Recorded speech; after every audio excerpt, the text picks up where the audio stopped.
দৰঙীয়া ৰন্ধন তৰফৰ পৰা মই আপোনালোক সকলোলৈকে নমস্কাৰ জনাইছোঁ।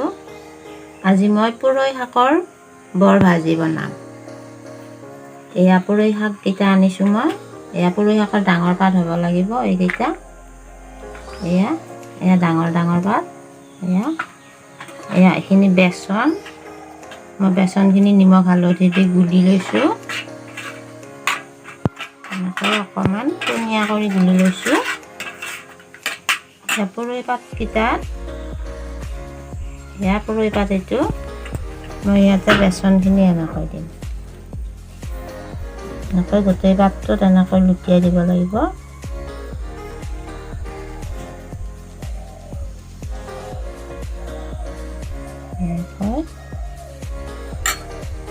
এনেকৈ জাপি দিলোঁ।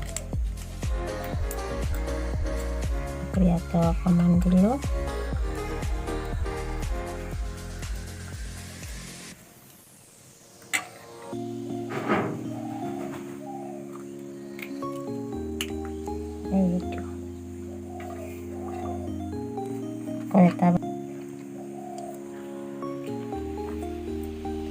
এনেকৈ গোটেইকেইটা পাতত এনেকৈ লেটিয়াই ল'ব লাগিব।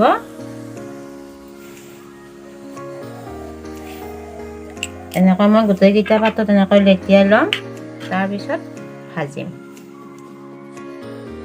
এতিয়া কেৰাহীত মই তেল দিছোঁ। তেল বহুতো দিব নালাগে।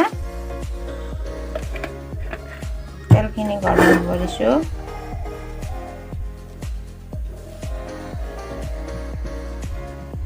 তেলখিনি গৰম হোৱাৰ পিছত মই এইকেইটা এটা এটা কৰি ইয়াতে বহাই দিছোঁ।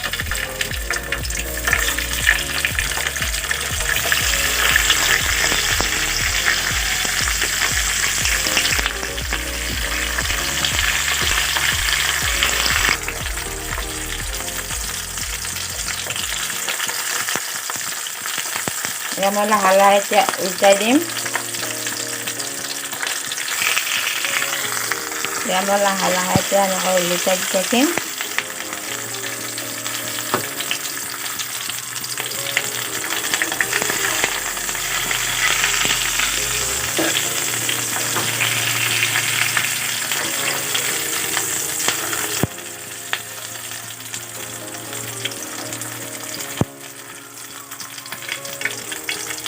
গেছটো কমাই ল'ব লাগিব।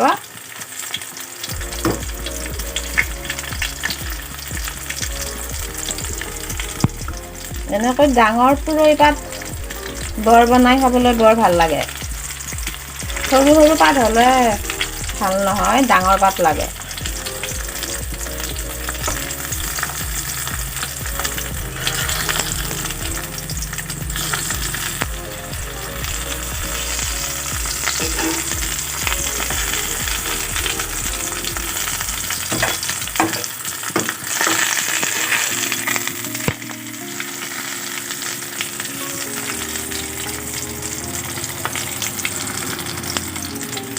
আমাৰ ৰঙচুৱা হোৱালৈকে ভাজিব লাগিব।